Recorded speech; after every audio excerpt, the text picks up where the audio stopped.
una de las promesas políticas más fuertes dentro de los grupos opositores nicaragüenses en Costa Rica.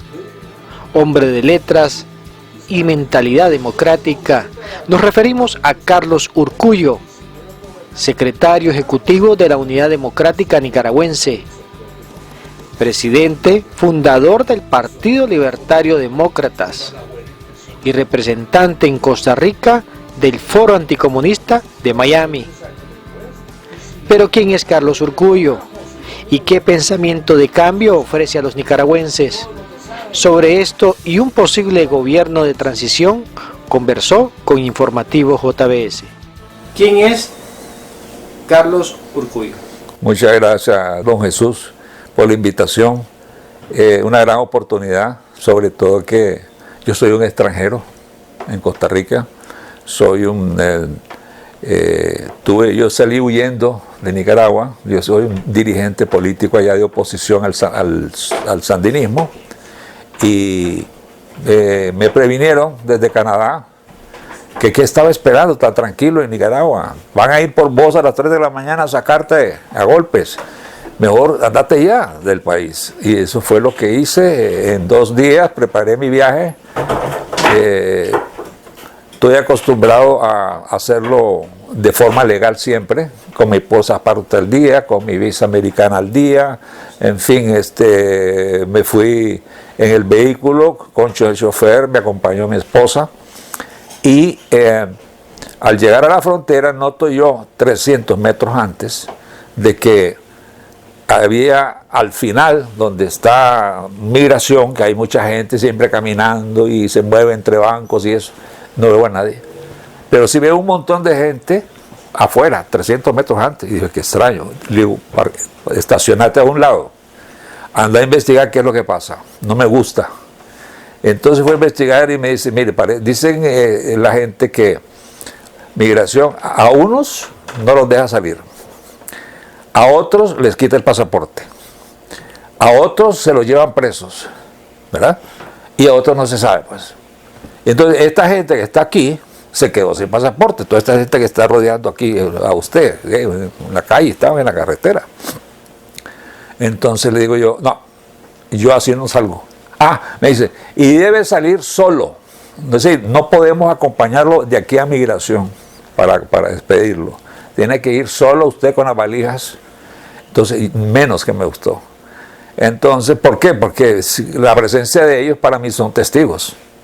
Entonces, sin testigos ya no me gustaba. A mí nunca me han perseguido. No, yo nunca he tenido causas penales en ningún país del mundo. Si me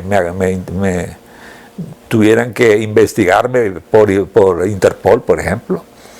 Y debo reconocer que el Frente Sandinista jamás me amenazó a mí, siendo un opositor anticomunista desde antes de que ellos subieran al poder. Yo vivía en Costa Rica en ese entonces y yo criticaba o mandaba cartas por algún medio que me daba acceso, criticando acciones políticas antidemocráticas, ¿verdad? Sobre todo comunistas de cualquier país del mundo, pues. Entonces yo tenía un perfil que yo traigo desde pequeño, desde niño, y comencé a gustarme a la política a los 6 años, cosa inusual, que a los niños les guste la política. Y yo me leía los periódicos Novedades y la prensa, que eran los principales, los discursos inclusive me los leía, y los escuchaba por radio también. Entonces, una vez, estando en Costa Rica, a los 12 años, en 6º grado, llegaron mis padres a saber cómo me iba a mí en el colegio. Entonces le dijeron, miren, él no le gusta la matemática, ni la física, ni la química, ni las artes plásticas, ni cosas de esas. Pero es muy bueno en historia, en análisis, ¿verdad? Le gusta la macroeconomía, le gusta, y no me acuerdo qué otras cosas dijeron. Entonces le dice mi familia, le pregunta, bueno, y entonces, ¿cuál aconseja usted que puede hacer que nosotros podamos encaminarlo a su carrera de conveniencia? Entonces él le dijo, mire, Liz, él está en 6º grado, pero tiene la madurez de un joven de 4º año, de secundaria. Y era verdad, pues. Entonces, yo no me sentía bien con la gente de mi edad, nunca, ¿verdad? Y entonces siempre tuve amigos mucho mayores que yo, y eso también te ayuda a influir en tu pensamiento, pues. Entonces me dice, ¿y dónde se estudia eso?, preguntó mi familia. No, eso no se estudia. Y entonces eso se cultiva. Porque en esa época que estamos hablando, no existía la palabra análisis. Solo lo utilizaban los psicólogos, los psiquiatras, ¿verdad?, para hacer un análisis. Pero hasta la Segunda Guerra Mundial fue que comenzaron a pensar los servicios de inteligencia la importancia que debía de tener el análisis. El análisis era importante para los servicios de inteligencia porque es el soporte para la gente que anda en la calle, anda en una misión. Es el que está frente a una computadora verificando datos o consiguiendo información que aquel necesita. Con esto quiero decirte que así lo hice. Usted me dice, llévelo a la casa. ¿Ustedes tienen biblioteca? Sí, tienen biblioteca. Póngalo a escoger un tema del libro que más le guste y oblíguelo a que lea en voz alta 1 hora todos los días. Yo escogí Grecia, la historia de Grecia, la clásica, antigua. Y entonces comenzaba 1 hora. Y mi tía, que era una mujer intelectual, leía mucho, con mucho mundo también, me escuchaba. Cuando yo terminaba el capítulo me preguntaba, ajá, ahora resumímelo, que es una parte del análisis también, ¿verdad? Y después me decía, ok, de todo lo que has dicho y has resumido, ¿qué opinas? ¿Qué opinión de este capítulo? Entonces yo acomodaba las palabras a mi entender en ese momento, a los 12 años. Entonces, al poco tiempo mi tía se dio cuenta que en una semana yo estaba capacitado para esa línea. Y entonces decidí de hacerme un analista de información. Entonces, a pesar de que estuve en colegio, yo seguí en colegio, seguí en secundaria, en el seminario, seguí en bachillerato, seguí en el ITAN, Instituto Técnico de Administración de Negocios. Ahí estudié 2 años Administración de Negocios. Me metí a trabajar al ICE y en el ICE me dijeron que por ser institución del Estado, a mí no me iban a pagar igual que un estudiante de la Universidad de Costa Rica. Y le digo, ¿pero por qué? Bueno, porque la ley dice aquí de que solo los universitarios graduados de universidades del Estado deben ganar más que los privados. Pero qué absurdo si el ITAN tiene fama de tener profesores con a nivel de maestría y doctorado, mejores que los de la Universidad de Costa Rica. ¿Y qué quiere que haga? Esas son las reglas. Entonces, le voy a aconsejar y vaya y métase a una universidad estatal con los créditos ganados, a ver si se los reconocen y termine ahí. Y así hice. Pero mi primera experiencia política empezó en Costa Rica. Me invitaron por primera vez a que escuchara yo habían 2 partidos, Liberación y el partido de oposición de Calderón, no recuerdo el nombre en este momento. Y entonces fui por curiosidad porque yo vivo en el barrio Escalante. Y entonces la zona del barrio Escalante es la zona de la California. Entonces ahí los vecinos del lugar, que eran de ese partido, se reunían a petición del partido para prepararlos para las elecciones. Entonces hubo un director que daba una charla de la importancia de las elecciones, la importancia de ir a votar, de no fallar ese día, de ayudarnos entre uno y otro. Y después de una larga charla dice, bueno, como somos un país democrático, queremos que haya democracia aquí. Queremos que ustedes nombren a una persona que sea el fiscal general de las elecciones en el centro de San José. Entonces, si hay alguien que tenga que hablar, que no sé qué, entonces yo levanté la mano y solo hablé 5 minutos nada más. Y después siguieron 2 personas más. Entonces cuando ellos dijeron, ahora escojan uno, se volvió una señora y dijo, ese señor que habló que está de pie. Yo estaba en una puerta y entonces los demás dijeron que sí, al unísono, todos pues. Entonces eso me fue reafirmando como que yo tenía facilidad para la política pues. Luego decidí, por curiosidad, ser profesor. Y entonces fui a una escuela de comercio y a ofrecer mis servicios. El director me atendió, hablamos 10 minutos y le dije, yo me dedico a representar casas extranjeras en plástico, acero y productos para la industria, y tengo tantos años y conozco sobre embarcaciones, importación y todo eso, de cartas de crédito, etc. Entonces me dice, mire, lo voy a contratar. Usted estudia administración, ¿verdad? Sí. Bueno, tengo una plaza vacante que es la que me da más problemas, que es cálculo y mercaderías. Y me cae como anillo al dedo la experiencia suya. Don Carlos, disculpe que le interrumpa. ¿Cómo nace la iniciativa por el tema de Nicaragua, políticamente? Bueno, yo nací en Managua. Nací bajo una dictadura de derecha. Vi todo el proceso. Y cuando triunfó la Revolución Cubana, yo me quedé admirando toda la publicidad que se hablaba de Fidel Castro, ¿verdad? Llegó con crucifijo, no me gustaban las barbas que usaban, y todo lo que pintaban sonaba muy bueno. Pero a pesar de tener 6 años yo en ese entonces, era realista de que el cuadro de Nicaragua era muy parecido al de Cuba. Había mucha pobreza, había mucho analfabetismo, había corrupción y había una dictadura, igual como la hubo en Cuba, con Batista pues. Entonces me fue interesando más la política, y 2 años después me decepcioné cuando supe lo que era el comunismo, cuando ya Fidel Castro dijo, ya no habló más de democracia, no habló más de la fe, y se dijo, yo soy un comunista. Y se alió con Rusia, y cuando empecé a investigar sobre Rusia, entonces con mayor razón me volví más anticomunista y me preocupé por lo de Nicaragua. Pero mientras estuvo el gobierno de los Somoza, yo estaba muy joven, no podía estar en un partido político, y no me hubieran dejado mis padres además, ¿verdad? Así es que fue con la caída de los Somoza que yo me vengo a Costa Rica. Al venirme yo a Costa Rica, antes estuve en México y comparé México con Nicaragua y encontré que había una enorme diferencia. ¿Y por qué esa diferencia?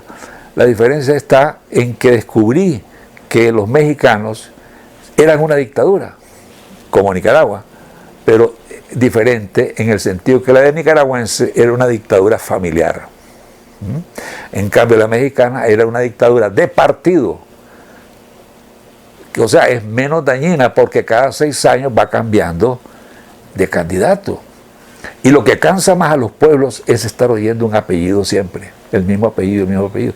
Es un fenómeno que ha pasado aquí en Costa Rica, pues, con el figuerismo y el calderonismo, ¿verdad? Entonces, en Nicaragua pasaba entre la familia Chamorro y la familia Somoza. Eso cansa a los pueblos y se va descomponiendo el sistema, ¿ves? Entonces me sirvió estar en México para valorar más la situación de mi país. Pero mi padre es nombrado diplomático en Costa Rica y nos venimos a Costa Rica. Yo quería venirme, porque yo tenía 12 años en ese entonces. Me meten al colegio de La Salle. Pero yo noto que Costa Rica es mucho mejor que México. ¿Pero por qué? Porque es un país más estable, un país donde hay menos diferencias socioeconómicas, hay un país donde se respetan los cambios de gobierno y de partido,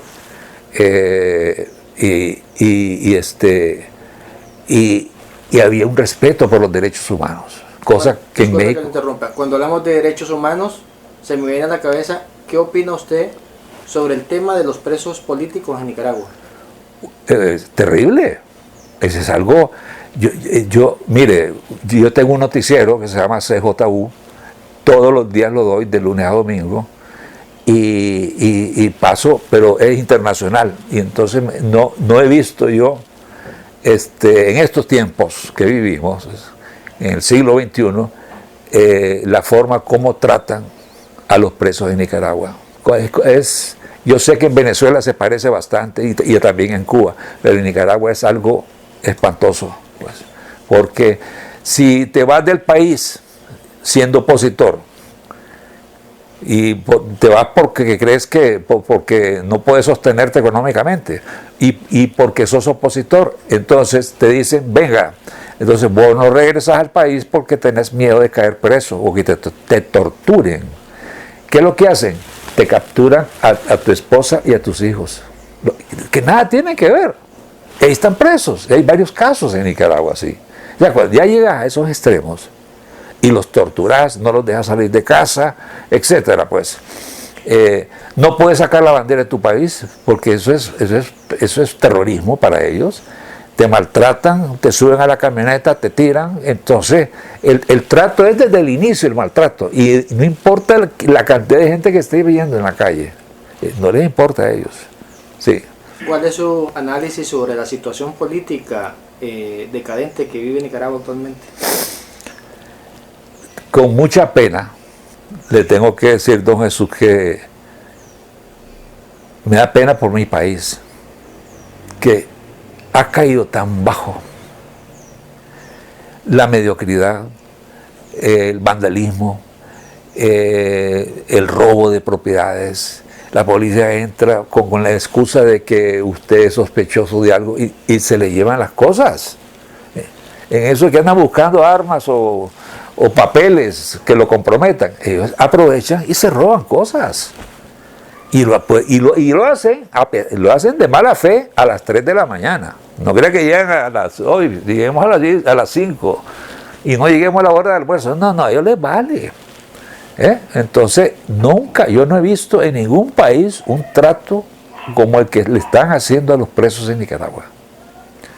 En Nicaragua hace un calor, soy Managua, muy fuerte, como el de Guanacaste, como el de Nicoya, para que tengan idea los ticos, y en pequeños espacios de 2x2, por ejemplo, y en la noche se quedan de los zancudos, los reos, a las 4 de la mañana los levantan todos los días, a propósito a esa hora, para interrogarlos todos los días, ¿verdad? Y duermen sobre camas de cemento. Entonces, la comida que le llevan los familiares, la policía se deja una parte de esa comida, se la quita. Muchas veces le dan comida, sobre todo al principio, con gusanos y cosas así sucias para que se enfermaran. Entonces, de diarrea, dolores de estómago, etcétera, pues. Y no les importaba las enfermedades que cada uno de los presos tenían. La mayoría de los presos son gente que ronda de 40 a 80 y pico años. Es gente que en cualquier momento, y ya se han muerto dos.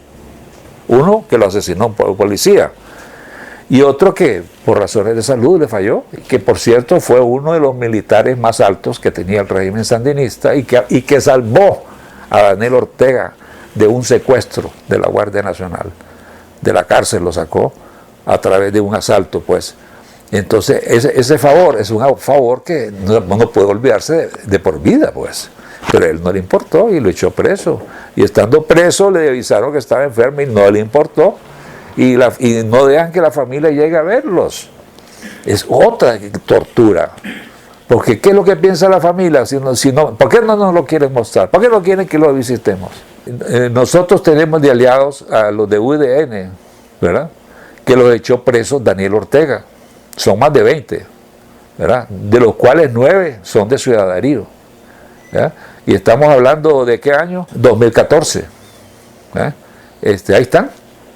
Y últimamente echaron presos a 13. Y están echando presos a la misma policía, porque Daniel Ortega dijo una noche de estas, de que tenía que dormir con un ojo abierto y otro cerrado, porque la cosa sentía que se sentía inseguro por todos lados, inclusive hasta con la esposa, pues. Entonces, eso te demuestra el grado de descomposición del sistema, y cada día el sistema, el régimen, se desprestigia más internacionalmente, pero no nos explicamos la indiferencia que existe en el mundo con respecto a casos como el de Nicaragua, como el de Venezuela, como millones de venezolanos caminando y sintiéndose humillaciones en otros países, porque a ningún país le gusta que lleguen avalanchas de extranjeros, a ninguno. Así sean, miren, en tiempo de Bush, cuando metieron gente americana, soldados, en Honduras, en las bases de Honduras, ¿qué pasó? Era una forma de decir, de aquí no pasa, ustedes, los comunistas nicas, no van a seguir hacia el norte, porque ya habían visto que en El Salvador habían apoyado al gobierno de El Salvador, el FMLN, en Palmarola, en Honduras. ¿Qué pasó? ¿Quién llevó el SIDA? Los gringos. Y empezó a diseminarse por Centroamérica y el resto de Latinoamérica. Así que, vean de donde vengan, son problemas. Es como que Costa Rica llegara una avalancha de la tercera parte de la población hacia Nicaragua. No aguanta Nicaragua. No aguanta, sí. ¿Qué me tiene que decir sobre el partido que usted lidera? Su estructura y quiénes lo componen. Bueno, mira, es interesante porque figúrate que el partido lo tengo dividido en 4 grupos. ¿Sabes por qué? Porque cada vez que yo comencé abriendo una página en Facebook a nombre del partido, los sandinistas se quedaron asustados porque era algo nuevo, con ideas nuevas y con gente que no tenía cola, ¿verdad? Entonces fui cuidadoso en buscar gente que tuviera cierto renombre en la sociedad civil y política, pues. Y eso, primero, ayudó. 2, era un partido nuevo. Y 3, la forma de ver el gobierno, de imaginarlo, visualizarlo a largo plazo, era una forma distinta al usual en Nicaragua. Primero, en el caso nuestro, quiero advertirle que el libertarismo en Nicaragua no es el mismo de todos los demás países. Por ejemplo, el libertarismo en Estados Unidos es demasiado liberal, demasiado libertario. Quiero decir con esto de que admiten a los LGTB, admiten que el que fuma marihuana que lo haga, admiten a que existan los gays, las lesbianas, admiten los matrimonios entre el mismo sexo. Eso en Nicaragua, los libertarios nicaragüenses no aceptamos eso. Porque la sociedad nuestra nicaragüense es rural y la gente del campo tiende a ser muy sobreprotectora con sus hijos, les gusta tenerlos cerca más o menos. Muchas veces se crían con ellos toda la vida, están con ellos. Entonces, ese tipo de libertinaje no está en Nicaragua para eso. Después, mucho menos meternos en el negocio, en las cuestiones de drogas. No, todo tiene un límite, pues. Pero sí queremos reducir el Estado burocrático que se come la mayor parte de los gastos, ¿verdad? Detener la corrupción. No hay ningún país que haya detenido la corrupción. Yo fui miembro secretario del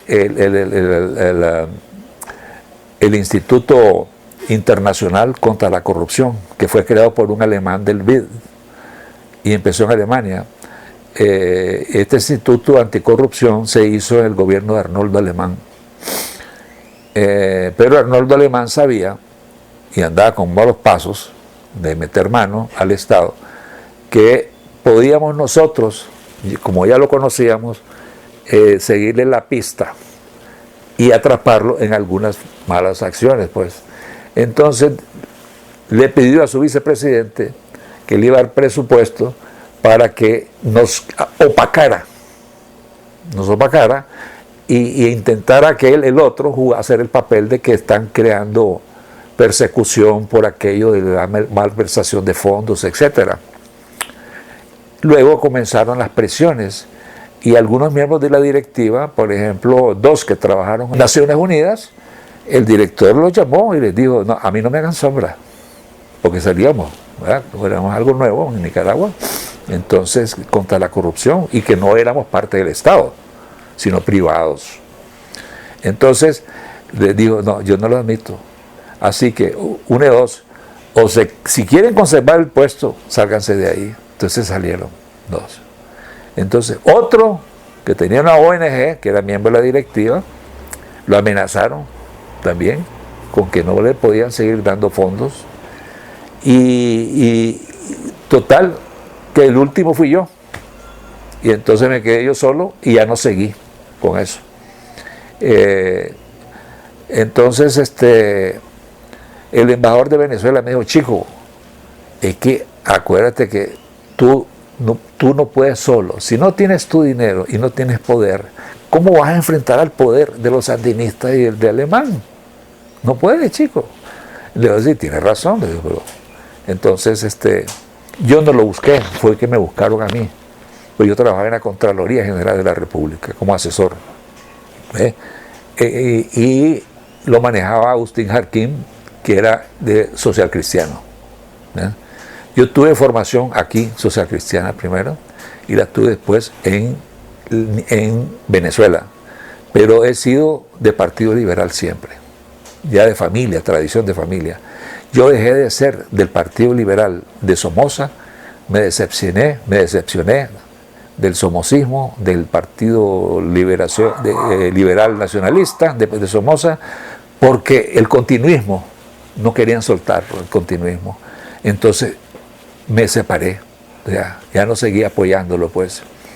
Aparecieron los sandinistas y comienzan con esos discursitos, ¿verdad?, a pintar bonitos todo, a crear un nuevo ejército, conservando el que tienen, pero solo dejando a los soldados que no eran corruptos, y darle oportunidades a todo el mundo, trabajo, tierras y todo, etc. Y ponen de figura a 12 personalidades de Nicaragua que sonaban como empresarios, como industriales, doña Violeta Barrios, la vida de Pedro Joaquín, etc. Pero eso era una fachada. Entonces, como ya tenía yo mucho conocimiento sobre cómo se mueve el comunismo, dije yo, esto es una fachada para engañar al mundo. Y así lo hicieron, y lo formaron en Costa Rica. Cuando hubo la avalancha de armas que mandó Castro, y sobre todo Carlos Andrés Pérez mandó 14.000 armas de guerra. Y un día que se vanaglorió él mismo diciendo, si lo que más sobra en Nicaragua son armas, como diciendo, ¿y que por qué no avanzan? ¿Por qué no derrumban a Somoza? Porque Somoza tenía un ejército bien entrenado, pero no tenía apoyo de logística. No le llegaba petróleo, no le llegaban municiones, entonces cada vez había menos abastecimiento de armas. Entonces seguían presionando a Somoza y no había forma de convencerlo. Daniel Oduber, en ese entonces presidente de Costa Rica, llegó en un viaje en yate, lo invitó en Costa Rica, en Valle Culebra, para que hablaran. Y cuando regresó Oduber a la capital, lo entrevistaron, y él le dijo a los periodistas, vean, Somoza no es ningún bruto, es un hombre muy inteligente, te habla de motores, te habla de caballos, te habla de siembras, te habla de construcción, bueno, no tenés idea. Y muy inteligente, pero yo no pude convencerlo. Entonces, en vista de esa terquedad, peor fue lo que yo fui sintiendo, pues sentí una pena ajena, pues. Y entonces, cuando Somoza se va, queda un sustituto, que es su vicepresidente, era el presidente del Congreso, y que solo duró 2 días. ¿Por qué? ¿Qué pasó? Se reúne con el ejército y le dice el ejército, mire, solo quedan municiones y gasolina para unos días. Esto no se sostiene. Así que, ¿qué hacemos? Entonces decidieron irse. O sea, tanto el ejército como gente del gobierno comenzarán a salir del país. Y el vicepresidente, en ese entonces, que sustituyó a Somoza, se fue al Guatemala. Y el ejército, que estaba en Rivas peleando contra la gente que estaba del lado de Costa Rica, decidió irse al Pacífico, montarse en barcos, botes y lanchas, y se fueron al Salvador. Y ahí pues se fueron después para Miami. Y no era extraño ver un general famoso en Nicaragua trabajando de portero en Miami, o de guarda. Así terminaron. Y en base a su experiencia y a que su nombre suena dentro de los candidatos favoritos, dentro de los grupos opositores, ¿qué me tiene que decir usted con referente a la estructura, a lo que lo respalda realmente? No solamente usted conforma el partido, ¿Sí? y el pueblo quiere saber que quién está respaldando a Carlos Urcuyo. Mira, toda la experiencia que he tenido yo en partidos políticos, los números fluctúan.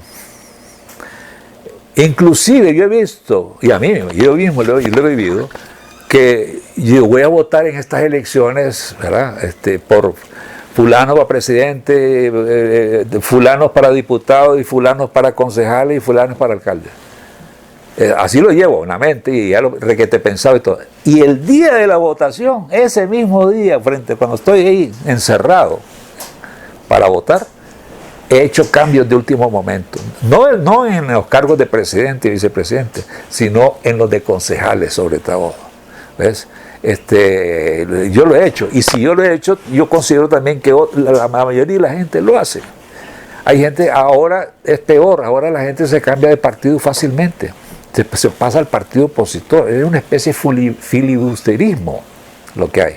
¿Ves? A mí me respalda gente de dinero, o sea, no quiere decir que no tenga dinero. Gente de clase media alta, media baja, y pensé, pobres y humildes. Campesinos, ex guardias nacionales, ex guerrilleros, guardias nacionales casi no, ex guerrilleros sí.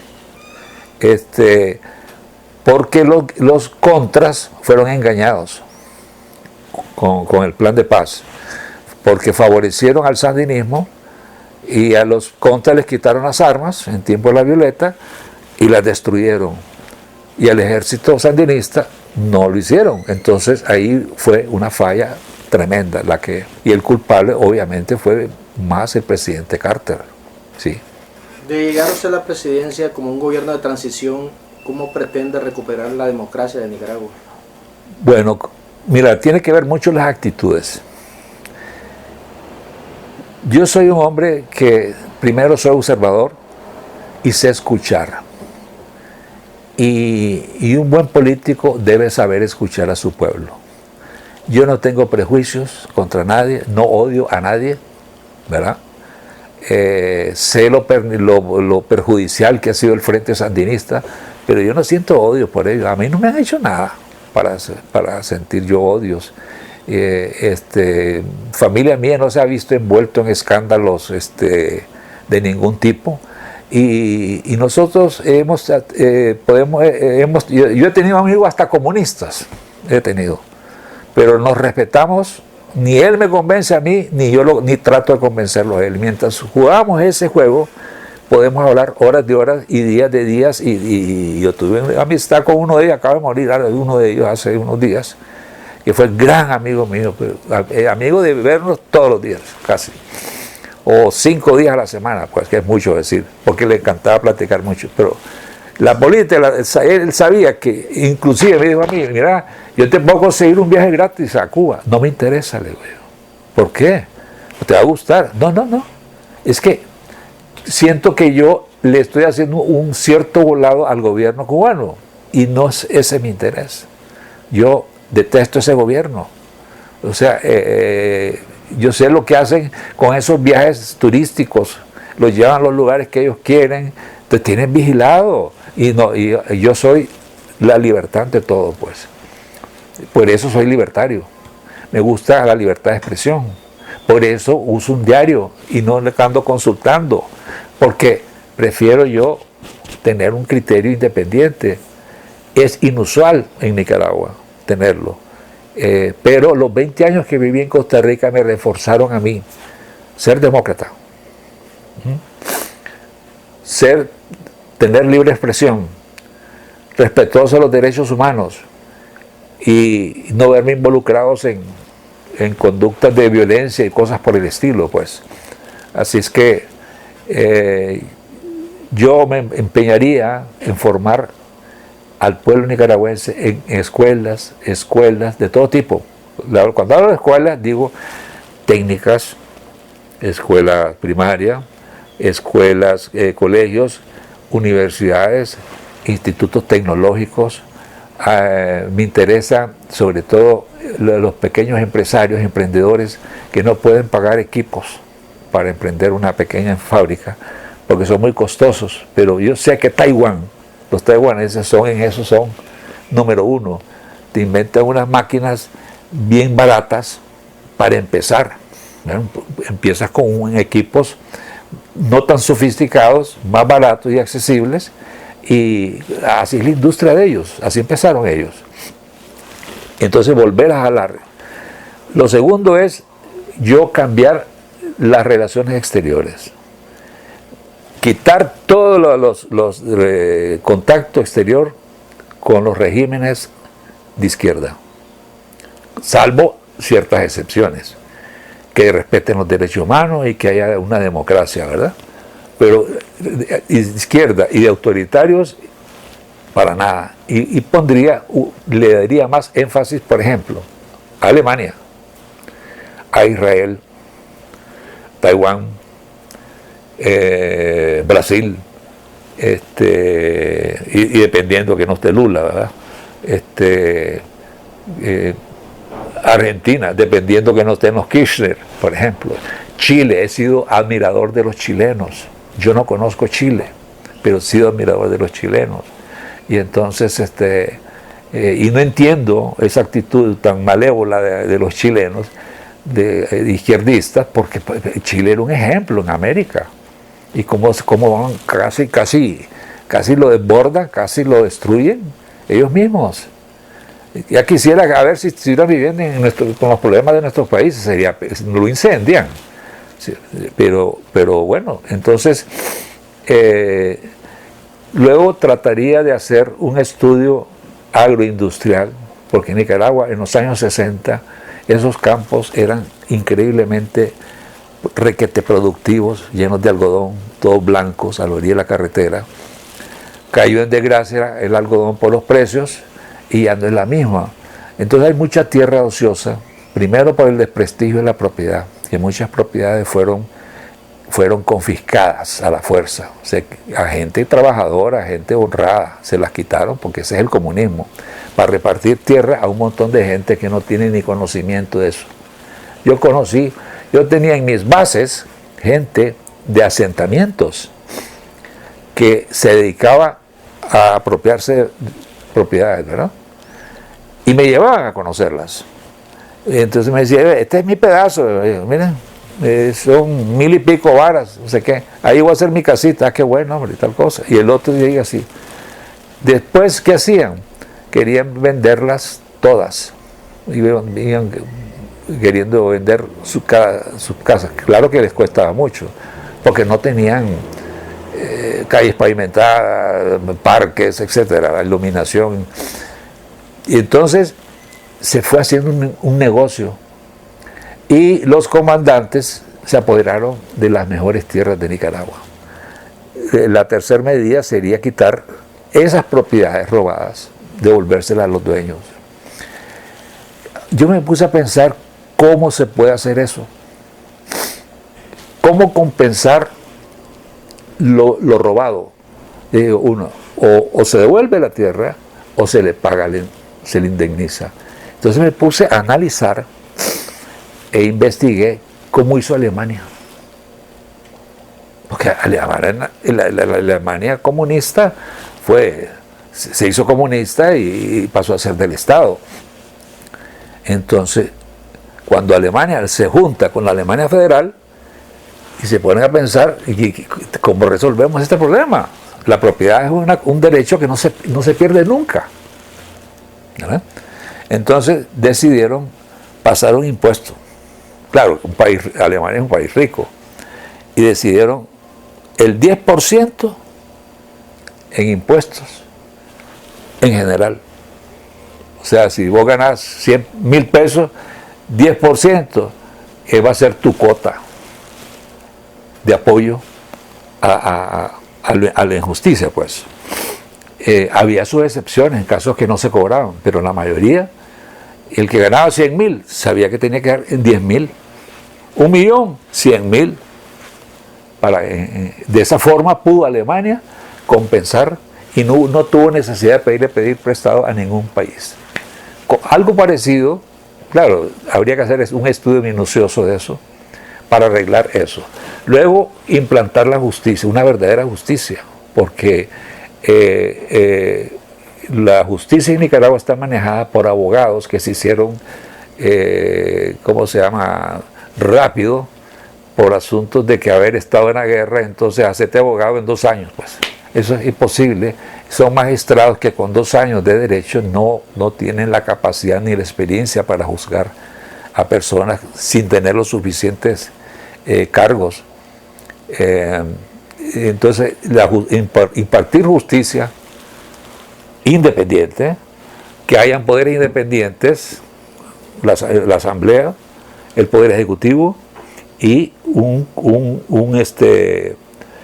tribunal, selecciones que yo quisiera que fuera imitado por el de México, que es el mejor de América, a mi juicio. Que por cierto, AMLO, el presidente mexicano, quiere desbaratarlo porque no le conviene. Entonces, pero a nosotros sí nos convendría porque es el de más prestigio que tiene en América Latina, el Tribunal Electoral Mexicano. El nuestro está, que es una corrupción espantosa. Ahí hay que hacer una limpieza general. Y luego eliminar el ejército poco a poco y dejar burócratas, aunque sean sandinistas, pero que no hayan sido, que no tengan cargos penales. El sandinista que es muy inteligente, que tuvo un buen cargo y gana bien, pero tiene acusaciones contra él, que se le abran causas y salga del cargo. Los que no tienen nada que temer, no tienen deudas con la sociedad, con la justicia, ahí pues se les respeta. Porque nosotros necesitamos experiencia también. Y ellos la tienen, ellos tienen una experiencia de más de 40 años gobernando Nicaragua. ¿Verdad? Equivocadamente muchos hablan, el gobierno inconstitucional de Ortega lleva 16 años. ¿Cómo que lleva 16 años? Si gobierna Nicaragua desde el 79. O sea, desde el mismo día que llegaron al poder, desde ese día gobernaron. Y después llegó Violeta Barrios de Chamorro 10 años después y siguieron gobernando ellos desde abajo, si ellos lo habían dicho. Y lo sabe la comunidad internacional. Y también llegó después Arnoldo Alemán y le hicieron la vida imposible también. Doña Violeta llegó 2 veces llorando. Y aquí están las llaves de la presidencia. Le dijo a Daniel Ortega, toma, ¿la querés? ¿Querés la presidencia? Aquí está. El otro le dijo, no me interesa. Pero él le hacía la vida imposible. ¿Por qué? Porque él dejó una deuda de 12.500 millones de dólares en el 79 y no podía manejarla. Hasta que llegó una mujer, abuela, no política, viuda de un famoso periodista de oposición que fue asesinado. Entonces, cayó en gracia a los presidentes. Ver por una parte la ingenuidad de ella, por otra parte la falta de experiencia, pero la buena intención y el amor que sentía por su país. Entonces le fueron condonando deudas, sobre todo Carlos Andrés Pérez, porque Carlos Andrés Pérez fue vecino de ellos cuando vivieron su exilio en Costa Rica. ¿Ves? Y entonces Estados Unidos y Europa le fue soltando, perdonando deudas. Vaya a ver la deuda que tiene ahora Ortega. ¿Por qué? Porque no le interesa, porque él sabe que le queda poco tiempo de vida. Entonces él no le interesa dejar nunca le ha interesado que quede bien el país. Si a su propia gente que le debe el favor de que lo han protegido su vida y la de su familia, de repente los aparta, los echa presos. ¿Por qué los tiene presos? Porque temen que ellos vayan a otro país, al exterior, a abrir la boca y decir todo lo que saben de 35 años como policías, como jefes de la policía o del ejército. Se los quitan los pasaportes y amenazan. Si ustedes hablan de eso, no solo les quitamos el pasaporte, sino que los vamos a echar preso a toda la familia. Amenazas de ese tipo, por favor. No podemos un país aguantar así. Ahora, cada vez que él le hacen una sanción, él amenaza, al que le hace la sanción, se da el tupe él, de decir, ah, sí, me estás amenazando con más sanciones, te voy a enviar más gente que vaya para Estados Unidos. Y ahí se están paseando en Estados Unidos. Estados Unidos está en problemas tremendos porque los demócratas son demasiado, hay un sector demócrata que es bastante izquierda y son los que han fomentado los movimientos de izquierda en el mundo, pues.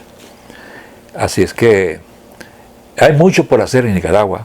Yo pienso cómo hacer contra la corrupción, que es el peor mal que tenemos. No la vamos a eliminar nunca, pero sí yo he pensado que hay una forma. Que todos los ministros y presidentes entes autónomos y vicepresidentes sean honestos. Porque si en la cabeza dan el ejemplo, es más difícil que los demás campos de la estructura se corrompan, porque saben que no les van a permitir que haya casos de corrupción. Pero si el de arriba es corrupto, tener la plena seguridad que hasta el chofer es corrupto, muchas veces, hasta el que limpia. Porque lo he visto, porque yo he ocupado altos cargos de gobierno en Nicaragua. ¿Ves? Yo fui asesor del alcalde de Managua, fui fiscal general de algunas elecciones en Costa Rica, asesor del alcalde de Managua, fui asesor de la bancada de la Dignidad y el Cambio, diputados nicaragüenses que se opusieron al autoritario Arnoldo Alemán. Fui también asesor de la bancada por la Dignidad y el Cambio que había en la Cámara de Diputados, del presidente, fui asesor personal y luego terminé siendo asesor personal del vicepresidente de la República. ¿Ves? Entonces tengo esa experiencia, más los conocimientos porque he adquirido a través de las noticias. Usted sabe que las noticias lo informan a uno y a mí me gusta estar bien informado. ¿Qué espera el pueblo nicaragüense de Carlos Urquijo? Que, primero que todo, democracia. Segundo, transparencia.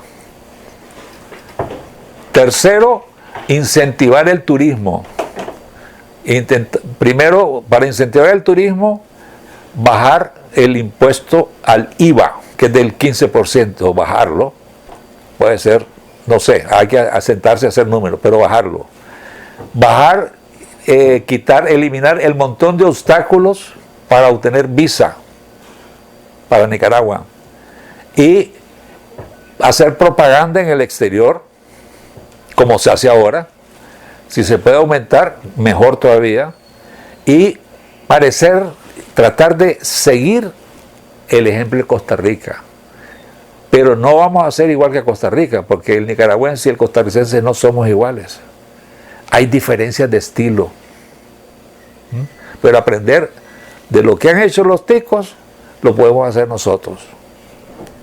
Educación, mucha previsión médica, gastar en previsión médica.